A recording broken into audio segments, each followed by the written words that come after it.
अस्सलाम वालेकुम, आप देख रहे हैं प्रोग्राम 7 से 8। मैं हूं किरण नाज। नाज़रीन, आज 24 तारीख है, इतवार को होने वाली ऑपोजिशन की APC के बाद आज भी सबसे अहम मौजू ऑपोजिशन की मुलाकातें ही हैं। मैं भी यकीनी तौर पर प्रोग्राम में इसी पर ही बात करूंगी, लेकिन तारीख याद दिलाने का मकसद ये है कि 9 सितंबर को होने वाला पाकिस्तान का बदतरीन वाक़या मोटरवे ज़्यादती केस को आज 16 दिन हो गए। 16 दिन बाद भी मरकजी मुलजिम पकड़ा नहीं गया। रैपिड रिस्पॉन्स फोर्स फेल, मुखबरी का सिस्टम फेल, छापे नाकाम, गिरफ्तारियां बेसूद। जमीन निगल गई है या आसमान खा गया है? आबिद अली भावल नगर का रिहायशी कहाँ गया?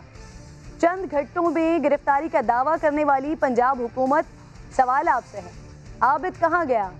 खलीफा दोयम हजरत उमर फरमाते थे, नहरे फरात के किनारे कुत्ता भी मर जाए तो मैं जिम्मेदार हूँ। रियासत मदीना के दावेदार उस्मान बुज़दार, आपके सूबे में जुल्म बर्बरियत की इंतहा हो गई है, क्या आप इसके जिम्मेदार नहीं? मुजरिम कहाँ है? अब तक क्यों कानून की गिरफ्त में नहीं आ सका? आप जिम्मेदार हैं, जवाब दें। आपके सूबे में एक 28-29 साल का आदी दरिंदा 1,80,000 की पुलिस फोर्स को पिछले 16 दिन से चकमा दे रहा है। क्या आपकी पुलिस इतनी नाअहल है? सब भूल भी जाएं तो मैं नहीं भूलूंगी। उस्मान बुज़दार साहब, आप हाकिम वक्त हैं, आपका सूबा है, आपकी जिम्मेदारी है। मुतासरा खानदान आपकी तरफ देख रहा है। 2013, 2014, 2016, 2017 में मुतअद्दिद जिना और चोरी के मुकदमात का ये मरकजी किरदार कहाँ गया? CCPO साहब, जो खातून के रात को अकेले निकलने से खाइफ थे, एक छुपे हुए दरिंदे को नहीं निकाल पा रहे, क्या इस पर भी कोई जवाब है आपके पास? वजीर कानून, जिसे अंधी वारदात कह रहे थे, अब तो सब कुछ आया है। कौन अंधा हो गया है कि मुल्जिम मिलकर नहीं दे पा रहा? उस्मान बुज़दार साहब, 16 दिन हो गए, दरिंदा आज़ाद है। हुकूमत को, पुलिस को, वजीर आज़म को मुंह चढ़ा रहा है, आपकी पुलिस की काबिलियत बता रहा है, दरिंदों को हौसला दे रहा है। मैं आपको याद दिलाती रहूंगी, 16 दिन हो गए हैं। आज प्रोग्राम में खुशामदीद कहूँगी। नाज़रीन, आपको अस्करी क़यादत कह रही है हमें सियासत से अलग रखें, मगर ना हुकूमती वज़रा और ना अपोजिशन किसी तौर पर बाज आने को तैयार नहीं है, क्योंकि वज़ीर आज़म के वाज़ेह अहकामात हैं कि वज़रा सियासी बयानबाजी से ज़रा गुरेज करें। लेकिन बयानात और इंकशाफात का एक तवील सिलसिला है जो रुकने का नाम नहीं ले रहा, और इस रेस में सबसे आगे हैं जनाब शेख रशीद साहब। इमरान खान की काबीना के सबसे सीनियर वजीर हैं। मोहम्मद जुबैर के जनरल बाजवा से ताल्लुकात और मुलाकात के हवाले से दावों को गलत करार दे रहे हैं। उन्होंने दावा किया है कि सब लीडर्स की तरह मौलाना फजलुर रहमान भी 1-on-1 जनरल बाजवा से मुलाकात कर चुके हैं। यानी इससे तो साफ जाहिर है कि ऑपोजिशन की दाल नहीं गली तो आर्मी को हदफ तनकीद बनाना शुरू कर दिया। नाज़रीन, बात यहाँ ख़त्म नहीं होती है। मौलाना फजलुर रहमान साहब तो 2 दिन पहले कह चुके हैं कि कोई साबित नहीं कर सकता कि वो जनरल बाजवा से मिले, यानी मसला साबित करने का है, मुलाकात की तरदीद नहीं की गई। वाहिद आदमी हूँ जिसने कभी न असम्बली की सीट, न कोई ओहदा, न उसकी कोई भीख मांगी, न इस सिलसिले में कोई साबित कर सकता है कि मैं जनरल बाजवा साहब की खिदमत में हाजिर हुआ हूँ। ये साफ वाज़ेह कर दूँ इस बात को। मौलाना फजलुर रहमान, कमर जावेद बाजवा को 1-to-1 उन्होंने मुलाकात की। अगर वो गलत समझे, किसी चैनल पे आ जाएं, मैं वहाँ जाने के लिए और ये बताने के लिए तैयार हूँ कि फजलुर रहमान भी 1-to-1 मुलाकात करने वालों में शामिल है। शेख साहब तो यहाँ तक कह गए कि ऑपोजिशन से राब्ते रखना फ़ौज का काम है, इलेक्शन में जीतना है तो फ़ौज से बनाकर रखनी पड़ेगी, इसमें कोई शक नहीं है कि पावर सेंटर फ़ौज है। नाज़रीन, शेख रशीद साहब जो बातें कर रहे हैं तो इनके दावे तो अस्करी इदारों की सियासत में रोल को वाज़ेह कर रहे हैं। दूसरी तरफ मरियम और नवाज शरीफ के बयानिए को भी शदीद झटका पहुँचा है कि मोहम्मद जुबैर ने आर्मी चीफ के पास जाने से कबल पार्टी क़यादत को बताया या नहीं, और अगर जुबैर साहब ने उन्हें नहीं बताया तो क्या कल से आज तक अब तक पार्टी ने उनसे किसी किस्म की कोई वजाहत तलब की है? इस वक्त मुझे मरियम नवाज साहिबा का वो एक इंटरव्यू याद आ रहा है जिसमें वो कहती थी कि वो रास्ता जो GHQ जाता है मुझे भी आता है, बहुत आसान है, याद दिलाती हूँ आपको, सुनिए ज़रा। अब मरियम साहिबा को इन बयानात का जवाब देना चाहिए जो इससे पहले देती रही हैं, या फिर आप जो हालिया बयानात दे रही हैं। बहरहाल मुझे मोहसिन शाहनवाज रांझा साहब इस वक्त मुस्लिम लीग नून से ज्वाइन कर चुके हैं, मैं आपको खुशामदीद कहूँगी। सर, बहुत बहुत शुक्रिया आपके वक्त का। हैदर वहीद साहब भी तरजीह के लिए साथ प्रोग्राम में मौजूद हैं। मोहसिन साहब, आपसे बात का आगाज़ करते हैं। सर, इंकशाफात का सिलसिला इस वक्त जारी है। APC क्या हुई और उसके बाद मुलाकातें कितनी हुई, किससे हुई, ये तमाम चीज़ें सर हो क्या रहा है आखिर? ये इस वक्त सियासत किस तरफ जा रही है सर, कौन से डगर पर है मोहसिन साहब? देखिए, मियां नवाज शरीफ साहब के हालिया बयान के बाद ज़ुबैर साहब के हवाले से जो DG ISPR साहब ने बयान दिया, मैं समझता हूँ मेरी तो समझ से बाहर हो गई है। फ़ौज में तो हर फाइल पे सीक्रेट लिखा जाता है और कॉन्फिडेंशियलिटी, जो फ़ौज की सबसे बड़ी स्ट्रेंथ है वो कॉन्फिडेंशियलिटी है, सीक्रेसी है और एतमाद है। तो आई फेल टू अंडरस्टैंड कि अगर ज़ुबैर साहब के उनके साथ कुछ ज़ाती ताल्लुकात थे तो उस मुलाकात का जिक्र करना at a very highest level मेरी समझ से बाहर है। कि और फिर शेख रशीद साहब का उन चीज़ों को दोबारा एक्सप्लेन करना। शेख रशीद साहब जो हैं वो भी काबीना का हिस्सा हैं और हमेशा पेशीन गोइयाँ करते हैं, उनकी गिद्दड़ सिंगी काफ़ी मशहूर है।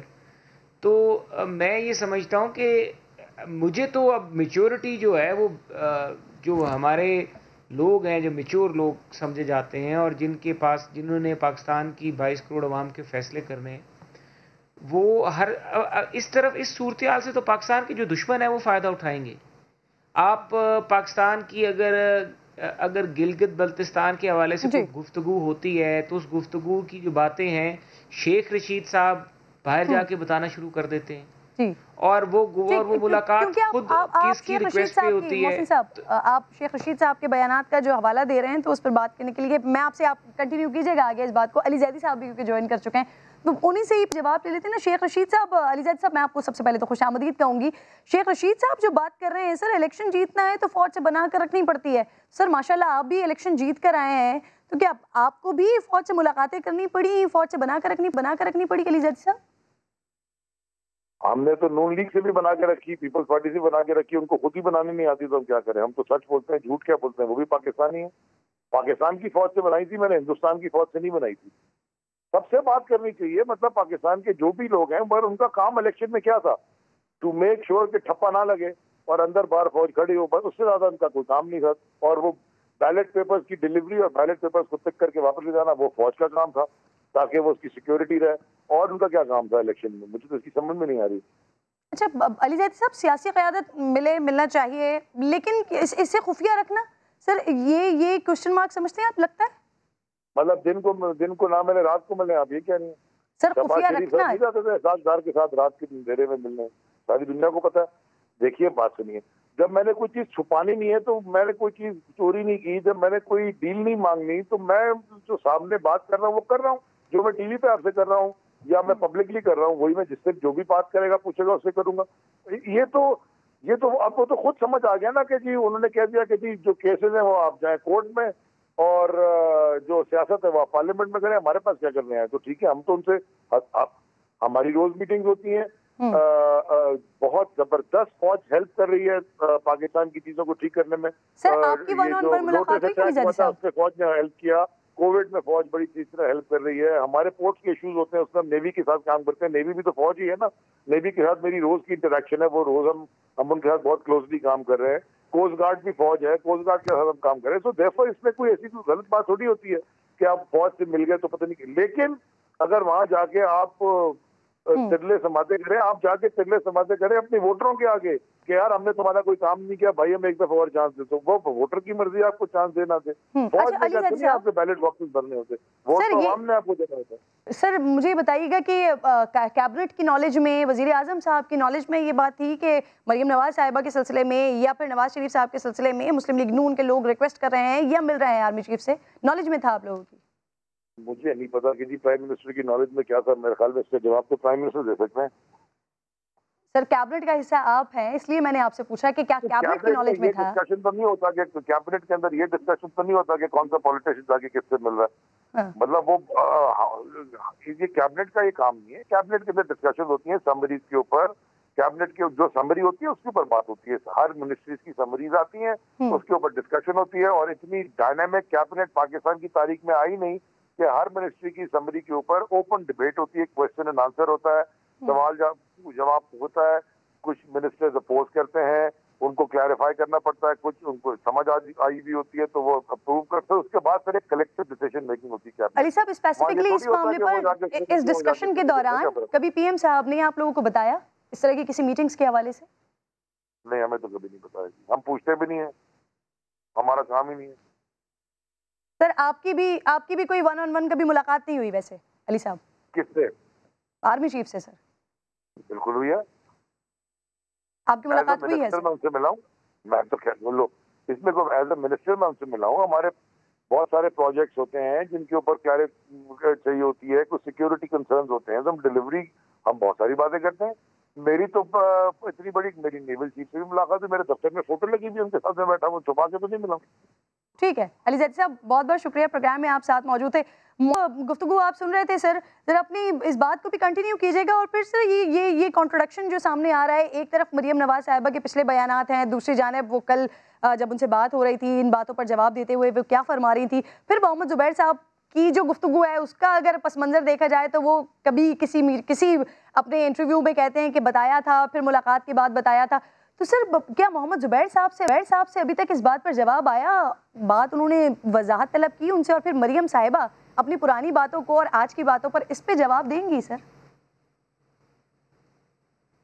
देखिए, जहाँ तक ये सूरत हाल है कि मरियम नवाज साहिबा या जुबैर साहब की जो गुफ्तगू हुई है, अगर आप इसके अंदर सारा देख लें कि मामला क्या है। देखें, पाकिस्तान के जो अदारे हैं, कई ऐसे इश्यूज होते हैं जिस पे ये अपोजिशन के साथ ही बैठते हैं, हुकूमत के साथ ही बैठते हैं। कई ऐसे इश्यूज हैं जहाँ पे हुकूमत, देखें ना, जब एबटाबाद का वाक़या हुआ, APS का वाक़या हुआ, सानिया हुआ, तो नवाज शरीफ साहब ने सारी अपोजिशन जमातों को इकट्ठा किया, वज़ीर आज़म हाउस में एक APC की, और वहाँ पे एक नेशनल एक्शन प्लान तैयार हुआ, ठीक है। और वो उनकी लीडरशिप थी कि उन्होंने इमरान खान से भी हाथ मिलाया, उन्होंने बाकी भी और पीपल्स पार्टी से भी मिलाया, सबको इकट्ठा किया और कहा कि ये नेशनल कॉज है।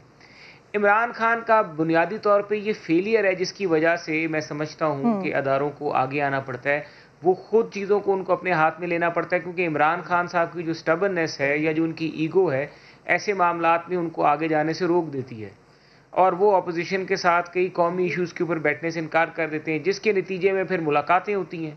और जब मुलाकातें होती हैं तो उन मुलाकातों का हाल फिर बार बयान किया जाना शुरू कर दिया जाता है। उन मुलाकातों का जिक्र, वो मुलाकातें इंतहाई नागवार गुजरती हैं हुकूमत को, मैं आपको अभी भी बता रहा हूँ, हुकूमत को वो मुलाकातें नागवार गुजर रही होती हैं। लेकिन पाकिस्तान की अगर सलामती का मामला हो और उसके लिए कई ऐसे अदारे हों जिनको उसमें इश्यूज हों, जहाँ पे टेररिज्म का, दहशतगर्दी का मामला है, या पाकिस्तान के बीच में से ऐसी मजबूत तंजीमों का मामला है। क्या फरमाया आपने? मैं आपसे कह रही हूँ कि उन मुलाकातों में नैब का तस्करा क्यों होता है सर? नैब का तस्करा सर क्यों होता है? नहीं, मुझे आपकी आवाज क्लियर नहीं आ रही, आप जरा दोबारा से रीफ्रेज करें अपना क्वेश्चन। सर, मैं आपसे ये कह रही हूँ, जिन मुलाकातों का हम तस्करा कर रहे हैं, यहाँ पर बैठकर बात कर रहे हैं, जो बात हुई थी कि नैब हमें तंग करता है, जो पाकिस्तान की सालमियत के लिए बात हो रही थी, वहां पर सर नैब का तस्करा क्यों हो रहा है?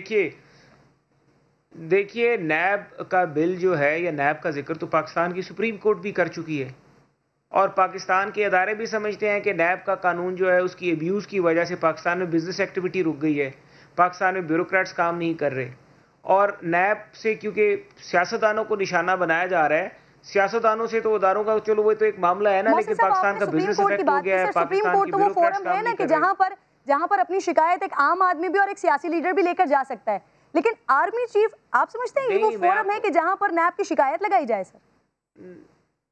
नहीं, देखिए, ये बात नहीं हो रही कि नैब की कोई शिकायत लगा रहा है। हर बंदा पाकिस्तान में, मैं समझता हूँ अदारे भी समझते हैं कि नैब अपनी जो लिमिट्स हैं उनको क्रॉस कर जाती है। पाकिस्तान के अब सारे बिजनेसमैन जो हैं, जितने बड़े बड़े बिजनेसमैन हैं, वो सारे नैब से तंग हैं, और बिजनेसमैनों के साथ खुद मीटिंग्स जो है आर्मी चीफ कर चुके हैं उनको एतमाद में लेने के लिए, और बिजनेसमैन ने नैब के उनसे बात की आर्मी चीफ से कई दफ़ा कि ये नैब के लॉ को चेंज करें, इसमें तो हमारा तो सियासतदानों का तो बात ही नहीं है, और ये खुद वो समझते हैं कि नैब के लॉ को चेंज करना चाहिए। लेकिन इमरान खान साहब, जब नैब के लॉ की चेंज करने की बात आती है, वो समझते से ऑपोजिशन को कोई फायदा है, हमें तो कोई फायदा नहीं है भाई, आप नैब का लॉ जिस तरह अपना है वैसे ही रखें। दूसरी बात ये होगी कि अगर मीटिंग्स होती हैं और चीजें होती हैं तो उन चीजों का जिक्र बाहर क्यों किया जाए? शाह महमूद कुरैशी साहब ने पार्लियामेंट में होने वाली मीटिंग्स का जिक्र किया बाहर, और मैं समझता हूं कि कानून तब्दील कर सकते हैं मोहसिन साहब। नहीं, मैं आपको ये कह रहा हूँ कि आर्मी चीफ नैब का कानून नहीं तब्दील कर सकते। हुकूमत जो है, अगर वो एक ऐसा कानून है, जिस तरह मैं आपको मिसाल देता हूँ, फैटफ का कानून था। फैटफ के कानून के ऊपर जितनी लेजिस्लेशन हुई, उसके बीच में कई ऐसे कवानीन हैं जिस पे हुकूमत को इख्तलाफ था कि ये नहीं होने चाहिए, हमें भी इख्तलाफ था, लेकिन फैटफ की मजबूरी थी और उसमें दहशतगर्दी का मामला था, तो उन्होंने कहा कि इस कानून को चेंज करें। सब अदारे इस पेज पे थे और हमने खुद कई जगहों पे कई चीज़ें तरमीम करवाई जहाँ पे अदारों को इन्वॉल्व किया जा रहा था। हम समझते थे कि ये नहीं होने चाहिए यहाँ पे, और लोगों ने माना, हुकूमत ने भी माना, लोगों के नाम बीच में से काटे गए कई पोजीशन में से, एग्जीक्यूटिव पोस्टों में से। लेकिन मैं आपको बताने का ये मकसद है कि देखें, जब भी मुलाकातें होती हैं, और मैं खुद हैरान हूँ कि जो ये स्टेटमेंट दी गई कि ज़ुबैर साहब की उनसे मुलाकात हुई, तो भाई मुलाकात तो तब भी होती है ना जब दोनों पार्टियाँ रजामंद हो। एक पार्टी रजामंद हो तो मुलाकात तो नहीं होती। ठीक है, मोहम्मद जुबैर साहब की वाली मीटिंग का, उस मुलाकात का आपने हवाला दिया ना सर, एक और राब्ता भी हुआ है, उस बारे में भी मैंने आपसे बात करनी है। हैदर वहीद साहब, आप काफ़ी देर से बैठे हुए हैं सर, बड़ी इंपॉर्टेंट गुफ्तगू मैंने करनी है सेगमेंट में आपके साथ, लेकिन मैं चाह रही हूँ कि ज़रा मोहसिन साहब को पहले ये वाली मुलाकात के हवाले से भी कुछ सुनवा दूँ, फिर बात करते हैं इसके ऊपर। सुनवाइए मोहसिन साहब, क्या कहेंगे सर? ये ख्वाजा साहब का जी जी जी जी जी जी देखिए, ख्वाजा साहब का आर्मी चीफ के साथ ताल्लुक़ है, और ये सब जानते हैं। कई हमारे वुज़रा हैं जो जब आर्मी चीफ नहीं आर्मी चीफ थे, उससे पहले थे। आर्मी चीफ का मियां नवाज शरीफ साहब के साथ भी ताल्लुक़ रहा है, आर्मी चीफ का लोगों के साथ ताल्लुक़ रहा है, लेकिन हालात वक्त के साथ साथ बदल जाते हैं।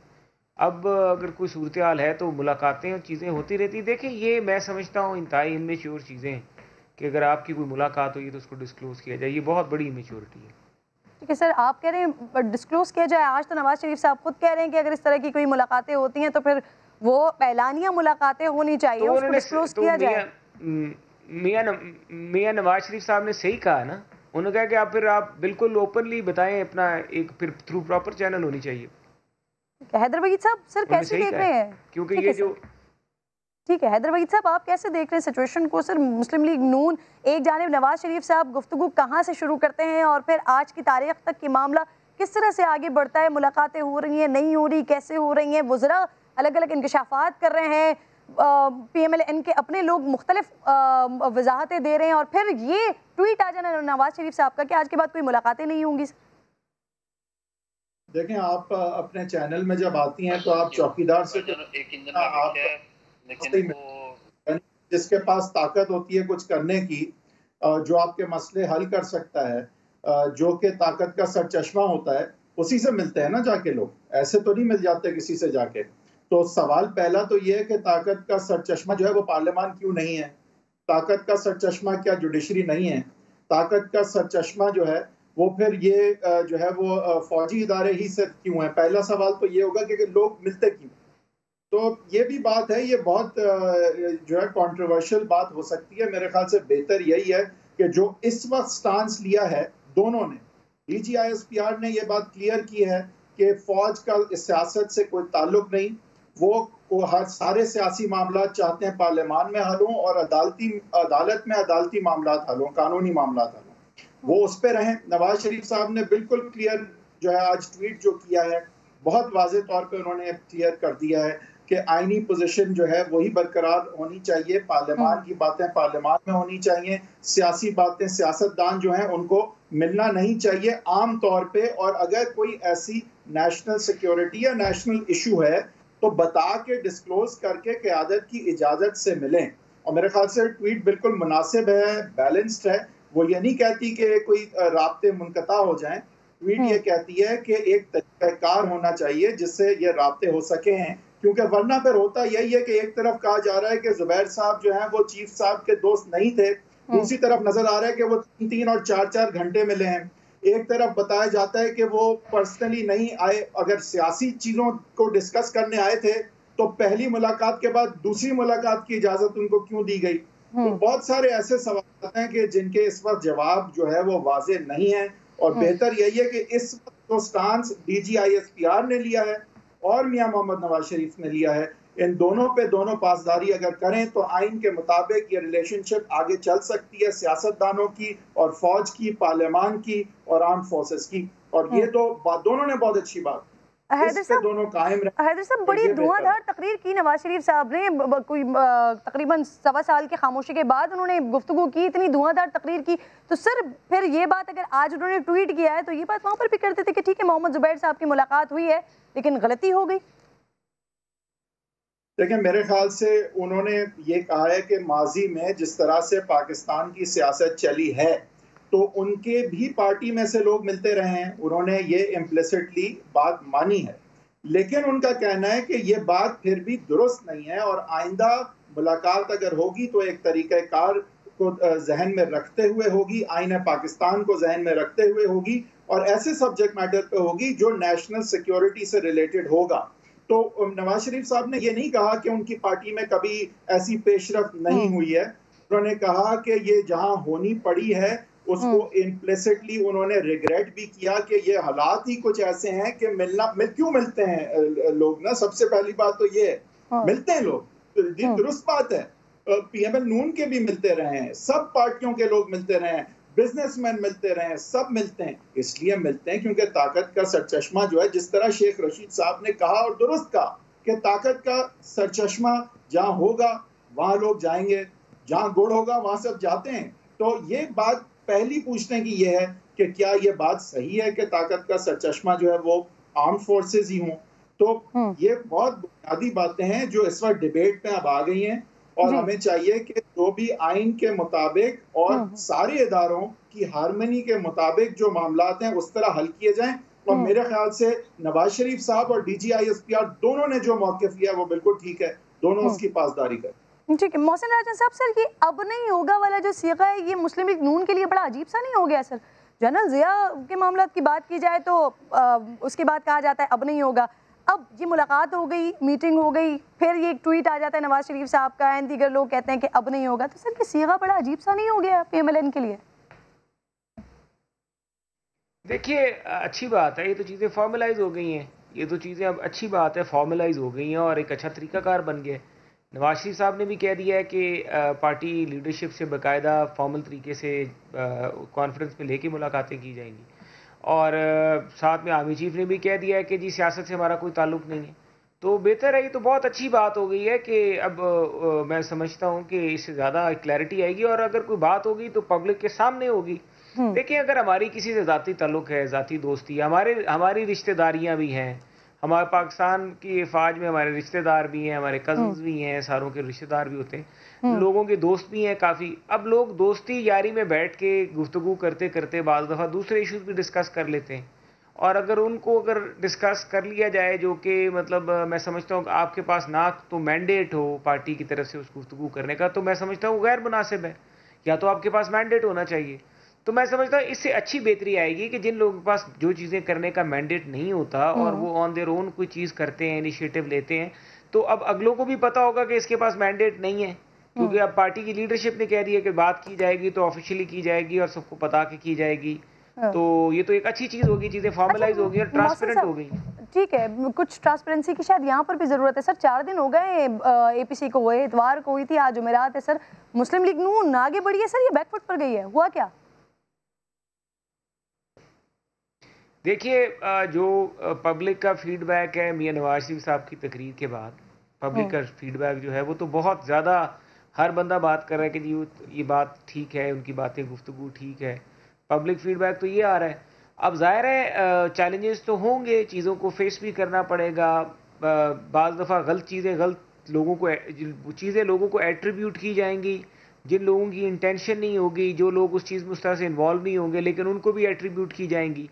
कई लोग जो है वो फिर इसमें से पूरा एक बड़ा, मैं समझता हूँ कि बहुत जिम्मेदार रवैया, अब बहुत रिस्पॉन्सिबल रवैया PMLN को और पीपल्स पार्टी को और JUIF को भी अडॉप्ट करना चाहिए और करना पड़ेगा इस PDM के बाद और नवाज शरीफ साहब की स्टेटमेंट के बाद, और हुकूमत को भी एक जिम्मेदार रवैया इख्तियार करना पड़ेगा और बाकी इदारों को, तो ताकि एक मेच्योरिटी जो है वो डेवलप हो और मेच्योरिटी के साथ चीज़ें हो। देखें, पाकिस्तान है तो सब कुछ है, पाकिस्तान है तो सियासत है, पाकिस्तान है तो जमातें हैं, पाकिस्तान है तो सब कुछ है। पाकिस्तान की आवाम जो है उसको हमें गवर्न करता है, पाकिस्तान का सर आप लोगों का ये डिसाइड हुआ था ना एपीसी में कि अब 2 साल जो पीपल्स पार्टी का भी एक मौक़िफ़ रहा था, तो अब मजीद भी फिर ये वाली बात शुरू हो गई थी एपीसी में कि हम आगे हुकूमत की किसी किस्म की कोई हिमायत नहीं करेंगे। लेकिन सर अभी कुछ खबरें इस तरह की आ रही हैं कि 2 दिन बाद ही यानी कि ऑपोजिशन नैप बिल में दूसरी तरमीम पर हुकूमती बिल को सपोर्ट करने के लिए तैयार है सर? नहीं देखिए, वो जो कमेटी में बात हुई थी, हमने तो सपोर्ट क्या करनी थी, हमने तो कहा आप जो कुछ करना चाहते हैं आप करें, क्योंकि हुकूमत खुद ही नहीं करना चाहती। देखिए हुकूमत खुद नैब का कानून लाई, हुकूमत ने खुद कहा कि जी कारोबार बिजनेस कम्युनिटी इफेक्ट हो रही है, नैब जो है वो अब्यूज़ कर रही है पावर को, ब्यूरोक्रेट्स जो काम नहीं कर रहे, तो हमने कहा कि यार हमें तो बिजनेस कम्युनिटी से हमदर्दी है। मैं वही बात कर रहा हूँ ना, नून लीग मैं आपको राजी है सर?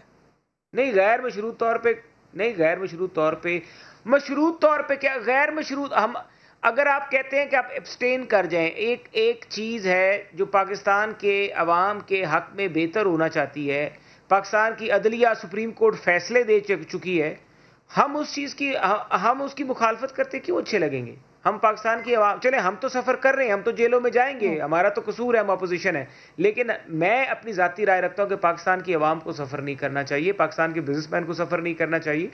ये मेरी पर्सनल राय है और मैं अपनी राय, हमारी जमात में बड़ी डेमोक्रेसी और सुना चाहते हैं, मैं ये बिल्कुल राय वहाँ पे भी दूंगा कि अगर पाकिस्तान के बेनिफिट के लिए, पब्लिक के बेनिफिट के लिए कोई चीज़ होती है और जो हमारे कहने पे अगर हम इमरान खान, और मज़े की बात बताऊं कि कल जब ये कमेटी में बात हुई तो हुकूमती अरकान ने कहा कि ओहो मुझे तो वो हम पे इस बात पे भी मशकूक हो गए कि हमने ये क्यों कह दिया कि जी आपका बिल है, आप इसको लेके चले, हमें तो कुछ नहीं है, हम तो खामोश है, हमारी ये तरमीम है, अगर आप तरमीम डालते हैं डाल दें, नहीं डालें तो आपके पास तो मेजॉरिटी है, आपके पास अक्सरियत है, आप जो कुछ करना चाहें आप कर सकते हैं, आप अक्सरियत से कर लें। साहब यानी आपकी रजामंदी के बाद हुकूमत ने खुद इस बिल को रोक दिया, वो खुद शक-ओ-शुबात में आ गए?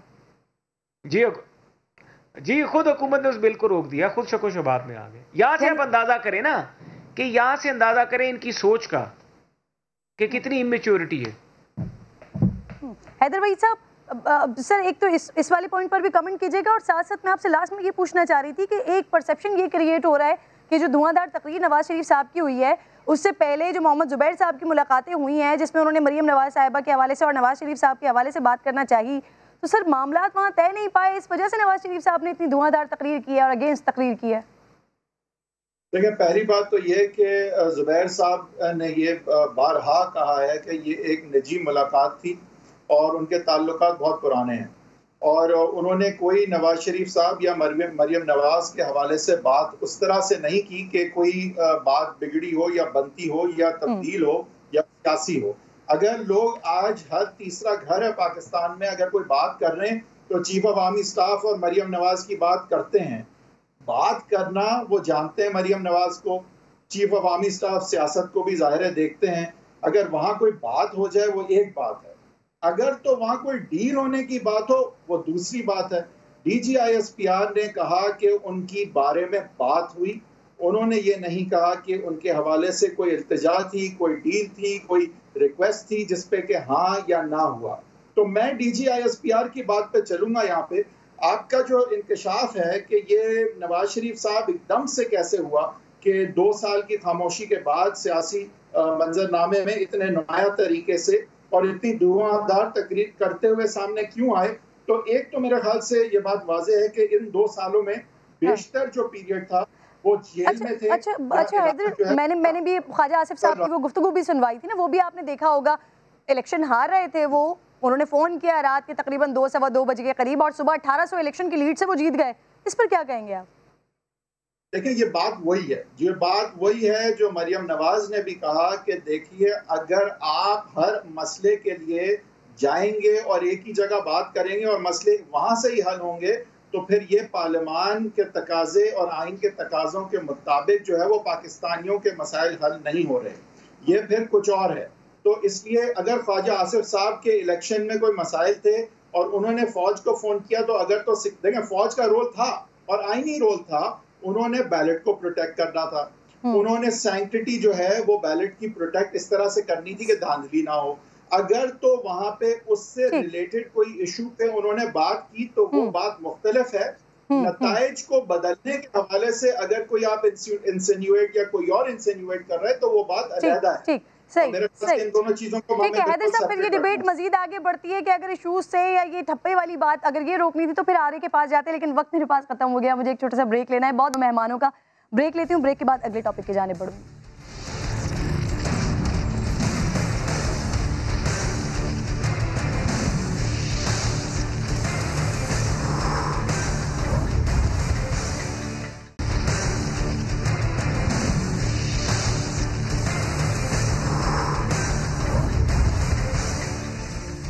एक बार फिर आपको खुशामदीद कहूँगी। पाकिस्तान पीपल्स पार्टी से नवीद कमर साहब मुझे सीनियर सियासतदान है, सीनियर रहनुमा ज्वाइन कर चुके हैं, आपको खुशामदीद कहूँगी।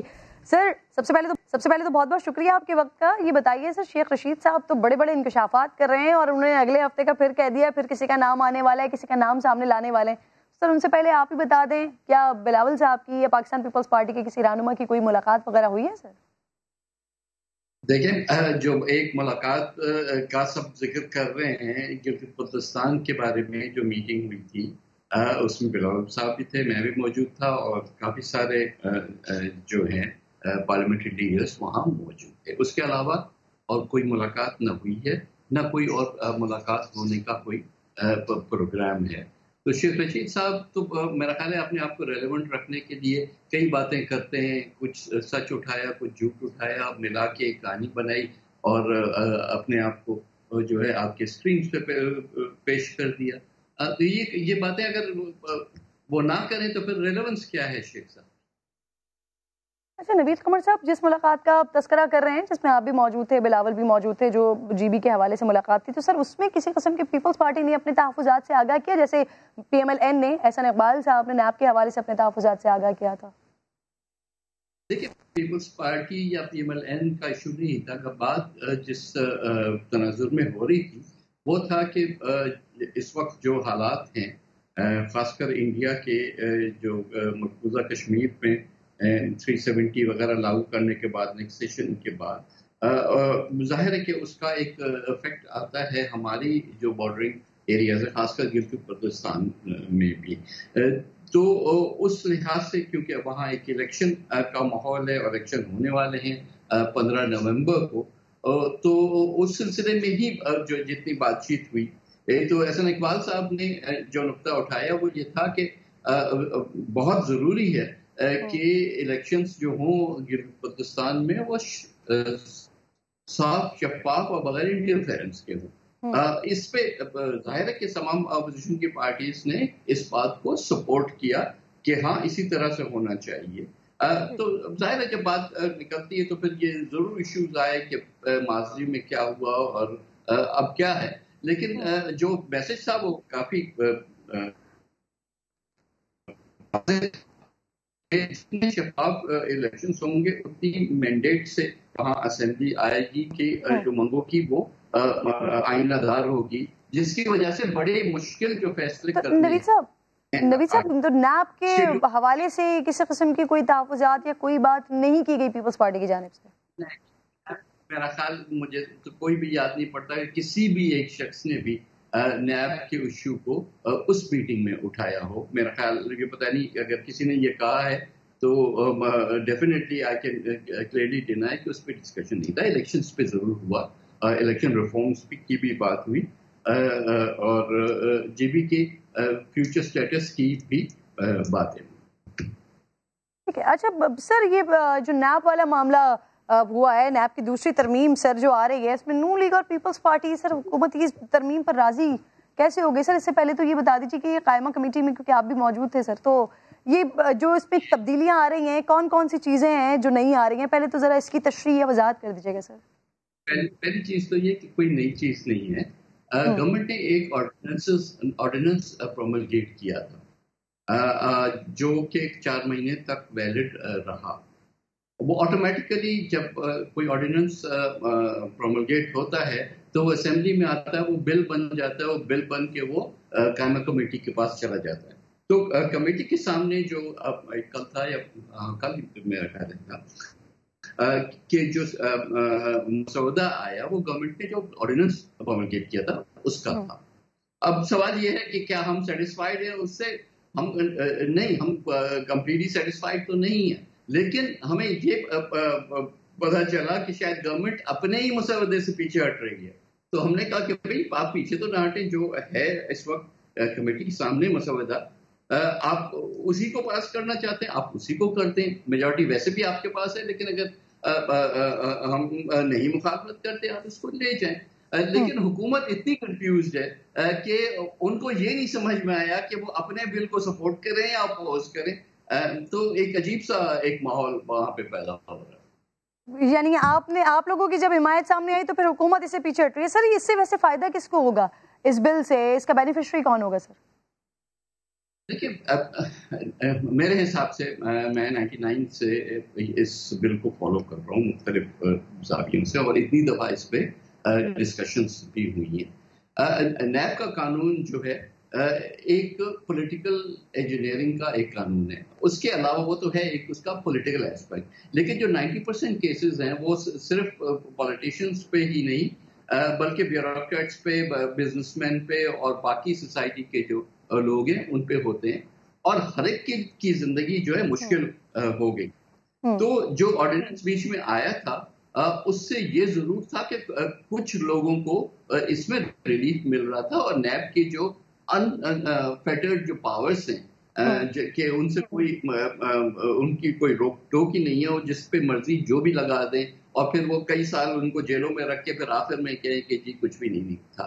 तो बात सारी ये है कि अगर उसका कुछ पावर उस हद तक डाइल्यूट होता है तो किसी न किसी को तो रिलीफ जरूर मिलेगी। यानी नवीद साहब इस बिल से सर सियासतदानों को, ब्यूरोक्रेट्स को, कारोबारी हजरात को फायदा होगा सर? जी एक हद तक तो होगा ना, डेफिनेटली। तो जितने भी इम्प्रूवमेंट किसी भी लेजिस्लेशन में आती है वो तो जो है उस हद तक वेलकम है। ठीक है। अच्छा नवीद कमर साहब, एपीसी को होस्ट किया पाकिस्तान पीपल्स पार्टी ने सर, और नवाज शरीफ साहब आए, उनकी जो धुआंधार तकरीर थी उसके बाद सिचुएशन आपको लगता है कि मुख्तलिफ हो गई? एपीसी से जो फायदा होना था, कुछ हल्के हैं जहां पर यह तासर भी पाया जाता है कि नवाज शरीफ साहब की इस तकरीर के बाद उल्टा नुकसान ही हुआ है इस एपीसी का, आपकी क्या राय है सर?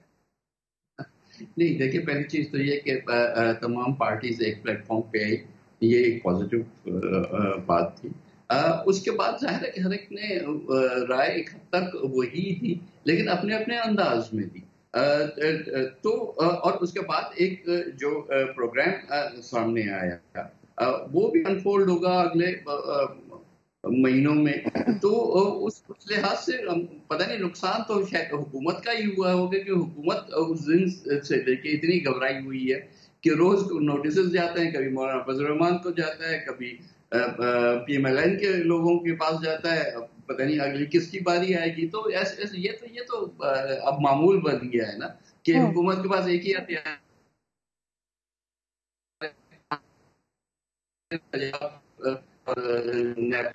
की होती है।